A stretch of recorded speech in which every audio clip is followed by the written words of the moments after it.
what awakening actually looks like. It's not what you think. If you have ever read a retreat report describing awakening as lights, energy, ego dissolution, or becoming one with everything, the Buddha did not describe his first stage of awakening that way. He described it like this: you stop being able to intentionally break the 5 precepts. You stop being uncertain about whether the path works, and you no longer hold the view that body and mind are you. That's it. That's stream entry. Consider Sāriputta, the man who would become the Buddha's wisest disciple. He entered the stream by hearing a 4-line verse from a monk he had never met. On a street corner, no retreat, no fireworks. The verse, whatever phenomena arise from cause, their cause and their cessation. Such is the teaching of the great contemplative. His friend Moggallana saw him afterward and said, "Your faculties are bright. Have you reached the deathless?" Sāriputta said, "Yes." MV 123.5. For the next 13 minutes, I want to walk you through what stream entry actually is, according to the Pali Canon, and what it is not. The version meditation culture sells is both less specific and less radical than what the suttas describe. The cosmic version is dramatic. The sutta version is irreversible. Those are not the same thing.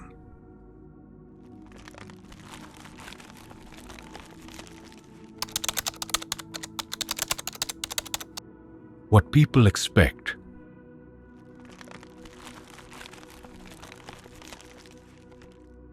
Open YouTube. Search awakening experience. What you find: descriptions of dissolution, lights, energy moving up the spine, the sense that I suddenly evaporates, oceanic feelings of unity with everything. Some of these reports come from serious practitioners. Some come from teachers whose work I respect. I'm not attacking them. But notice what they share. They are descriptions of phenomenology, of what an experience felt like. The psychologist Abraham Maslow gave this kind of state a name in 1964. The peak experience. His description: feeling of limitless horizons, feeling of being simultaneously more powerful and helpless, profound, memorable. And this is the key word: temporary. Daniel Ingram's influential book maps awakening as a series of dramatic insight stages, culminating in a specific moment called fruition. Retreat report culture inherits that frame. The assumption: awakening is something you experience in a particular moment, and you will know because of the fireworks. The Pali Canon describes something completely different.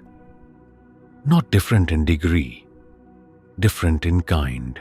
What the Buddha called sotāpatti, stream entry, the first stage of awakening, is not a peak experience. It is not a state. It is not a moment of dissolution. It is a permanent restructuring of the mind, defined not by what it feels like, but by what becomes impossible afterward. The mark in the suttas is behavioral, not phenomenological.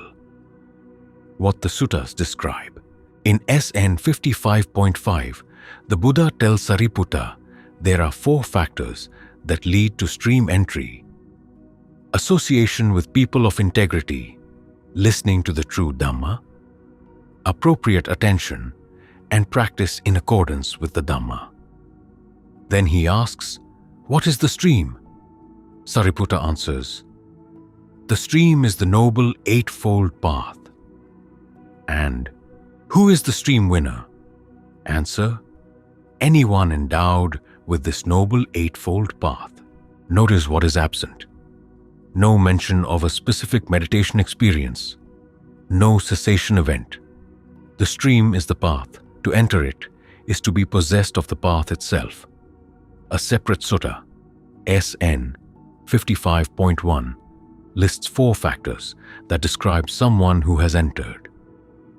Verified confidence in the Buddha, verified confidence in the Dhamma, verified confidence in the Sangha, and virtues that lead to concentration. Ungrasped at, the text says. The Pali word for that confidence is avikappasada. It is not blind faith. The Dhamma itself is called ehipassiko, inviting verification. Come and see. Stream entry is the point at which you have, in fact, come and seen. The confidence is not belief, it is recognition. And then there is virtue. Thanissaro Bhikkhu, in the essay The Dhamma Eye, makes this concrete. After stream entry, he writes, "You would never intentionally break the 5 precepts ever again. Not because you're trying, not because of willpower, but because you have seen directly that the experience you glimpsed came about through the skillfulness of your own actions. And what had prevented you from seeing it earlier were your own unskillful actions. To break a precept now would be to contradict what you have seen. The mind simply will not do it. This is the mark, not bliss, not visions. The inability to intentionally violate the basic ethical training. The absence of doubt about whether the path works. The dropping of the view that body and mind are self. Those 3 together are called the first 3 fetters. Samyojana, identity view, doubt, attachment to rites and rituals. When those 3 are gone, you are in the stream. When they are intact, you are not. That is the entire test.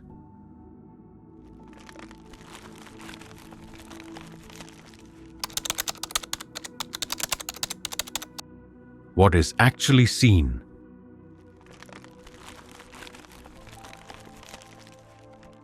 What does the stream enterer see that produces this restructuring?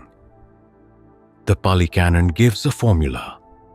The dustless, stainless Dhamma Eye arises, and the seeing is this: whatever is subject to origination is all subject to cessation. Read carefully. This is not everything is impermanent. That is the modern paraphrase, and Thanissaro Bhikkhu writes specifically against it. The formula is a conclusion, drawn after catching a glimpse of something that is not subject to origination. Something unconditioned, the deathless. By seeing what is unconditioned, you see by contrast that everything else, all conditioned phenomena, must arise and pass.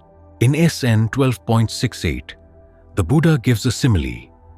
Standing at the edge of a well, you can see for certain there is water down there, even though you do not yet touch it with your body. The stream enterer is at the edge of the well. The water is real. The seeing is real. Full touch comes at the further stages.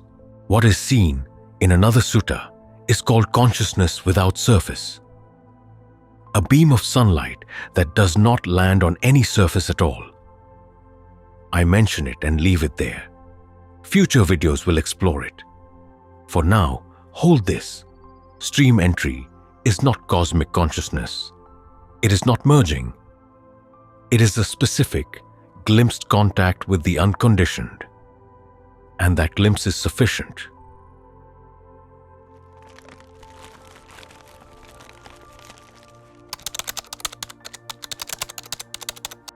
What persists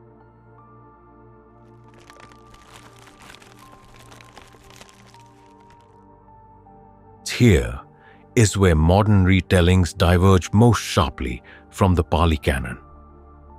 A stream enterer is not desire-free. In AN 3.95, the Sarada Sutta, the Buddha is explicit. He describes how the Dhamma Eye arises and the 3 fetters fall away. Then he says, in the same passage, afterwards, when he leaves greed and ill will. The abandoning of greed and ill will is described as a separate, subsequent task. Greed and ill will are still present after stream entry. AN 10.13 confirms this. Sensual desire, kamaraga, and ill will, vyapada, are fetters number 4 and 5. They are not in the first 3. They are not abandoned at stream entry. They are abandoned later, attenuated by the once returner, uprooted by the non-returner. And there is more. In SN 22.89, the monk Khemaka, who is at least a stream enterer, tells the elders that he no longer holds identity view.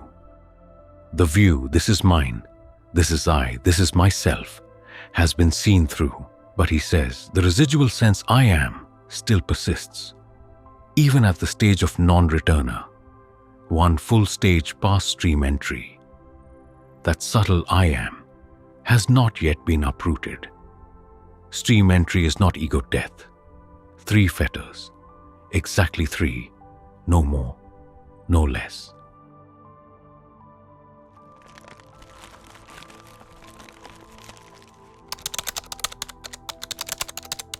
Why the sober version is more radical?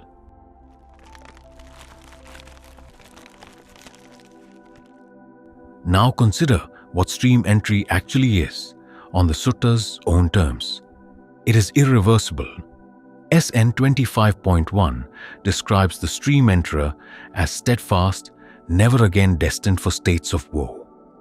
Lower realms, hell, the animal realm, the realm of hungry ghosts, are closed, not closed for this lifetime. Closed, it is bounded.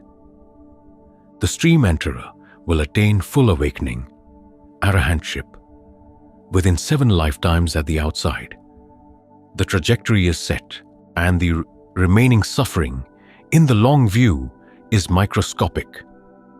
In SN 13.1, the Buddha picks up a small amount of dirt on his fingernail and asks the monks, which is greater, the dirt on the nail or the great earth?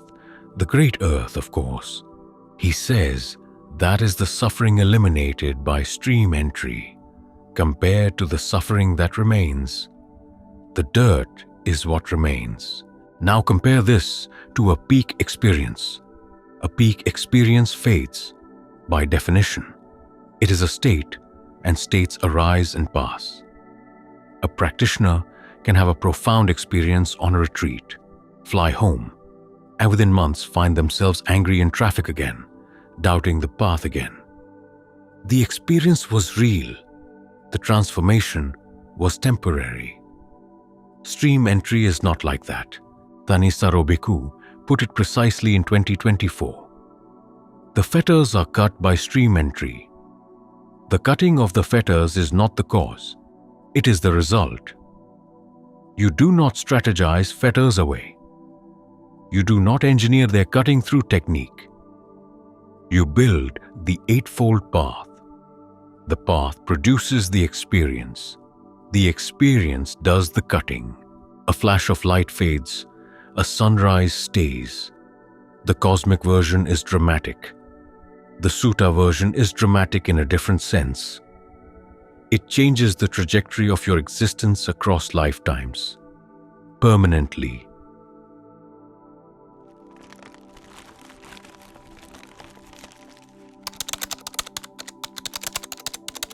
What this means for practice.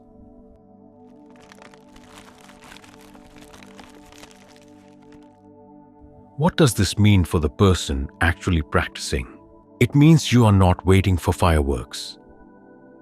You are developing the 4 factors of SN 55.5.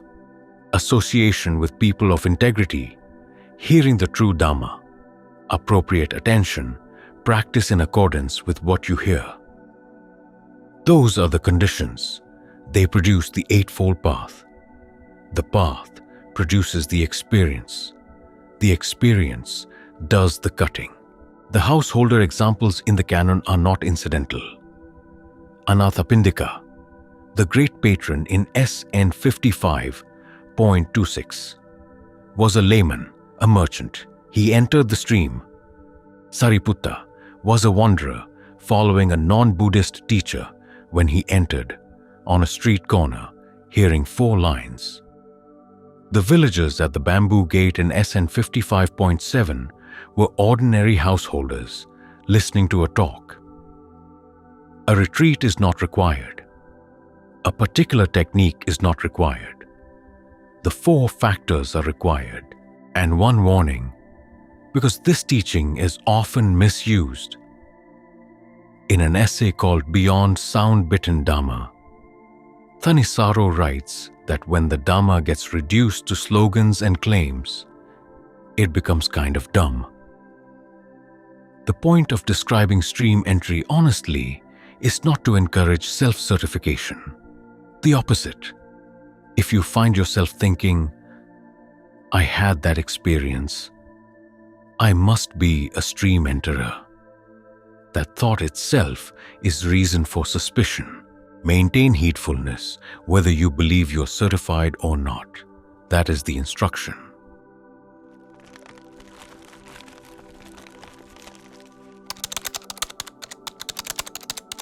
Close and bridge.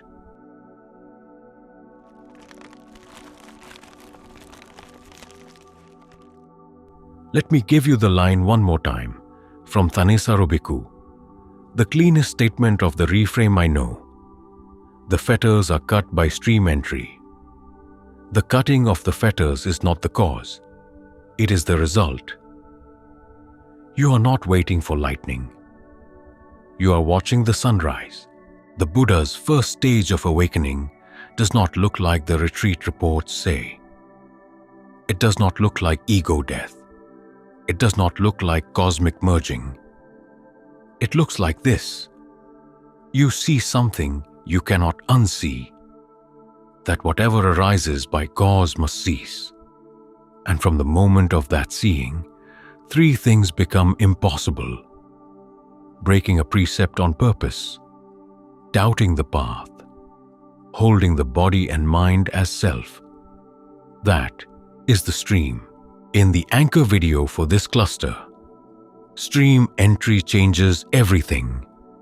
I look at what changes day to day for the person who has entered. This video was what entering means. That one is what living it looks like.